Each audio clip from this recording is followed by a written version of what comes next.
இன்றே டவுன்லோட் செய்து உங்கள் ஃபேவரட் ஷோக்களை என்ஜாய் பண்ணுங்க. கபிலா,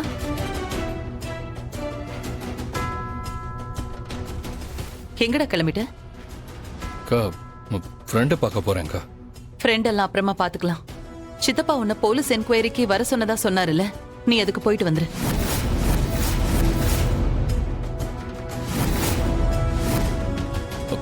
அக்கா, என்கொயரிக்கு நான் எதுக்குக்கா போகணும்?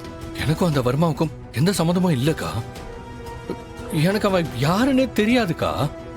நான் அவனை இதுக்கு முன்னாடி பார்த்தது கூட கிடையாது. கபிலா, எனக்கு உன்னை பத்தி தெரியும். யாரு உன்னை நம்பலனாலும் கூட நான் உன்னை நம்புறேன். நான் அதுக்காகலாம் ஒன்னும் உன்னை என்கொயரிக்கு போக சொல்லல.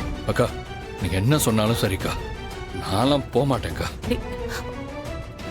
சம்பந்தமே இல்லாம யாரோ ஒருத்தன் கூட எனக்கு லிங்க் இருக்குன்னு போலீஸ்காரங்க ஆதாரமே இல்லாம சொன்னா அந்த என்கொயரிக்கு போகணுமாக்கா? எனக்கு வேலையே இல்லையான்னு என்னாலாம் போக முடியாதுக்கா. டேய், ஒரு நிமிஷம் நான் சொல்றத கொஞ்சம் கேளுடா. கபிலா, இப்ப எதுக்கு நீ இவ்ளோ டென்ஷன் ஆயிட்டு இருக்க?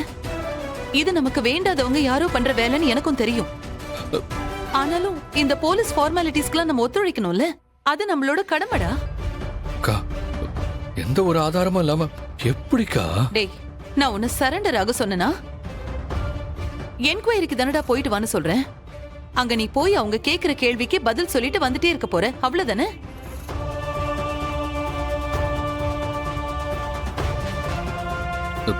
சரிக்கா, நான் போறேன்னு வச்சுக்கோங்க. என்ன இந்த பிரச்சனையில இழுத்து விட்டவங்க நான் தான் கன்ஃபார்மா அக்யூஸ்ட்னு என்ன சிக்க வைக்க மாட்டாங்கன்னு என்ன நிச்சயம்? அப்படி எல்லாம் எதுவுமே நடக்காதுடா. நடக்க நான் விடவும் மாட்டேன். இல்லக்கா. கபிலா, இப்ப நீ அவங்க கூப்பிட்டு ஒரு வேளை போகலன்னா அவங்களுக்கு உன் மேல டவுட் தான் இன்னும் அதிகமாகும். அதனால நீ போயிட்டு வர்றதுதான் நல்லது. டேய், என் மேல உனக்கு நம்பிக்கை இருக்கா இல்லையா? இருக்குக்கா. அப்புறம் என்ன, போயிட்டு வா. சரிக்கா.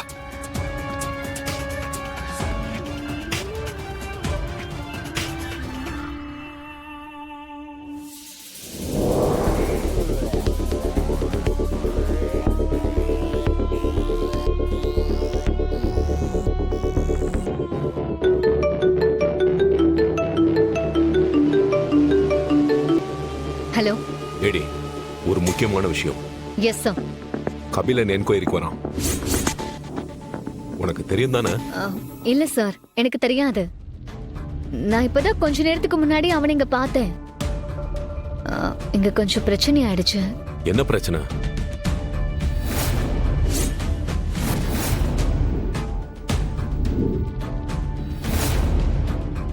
மை காட், அவன் அந்த அளவுக்கு துணிஞ்சிட்டானா?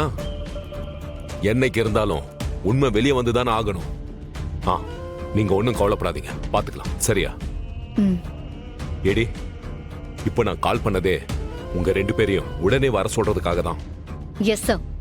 ஏடி, சீக்கிரம், நமக்கு டைம் இல்ல. அவன் இங்க வரதுக்கு முன்னாடி நீங்க 2 பேரும் இங்க வந்தாகணும். Okay sir. வச்சிடறேன்.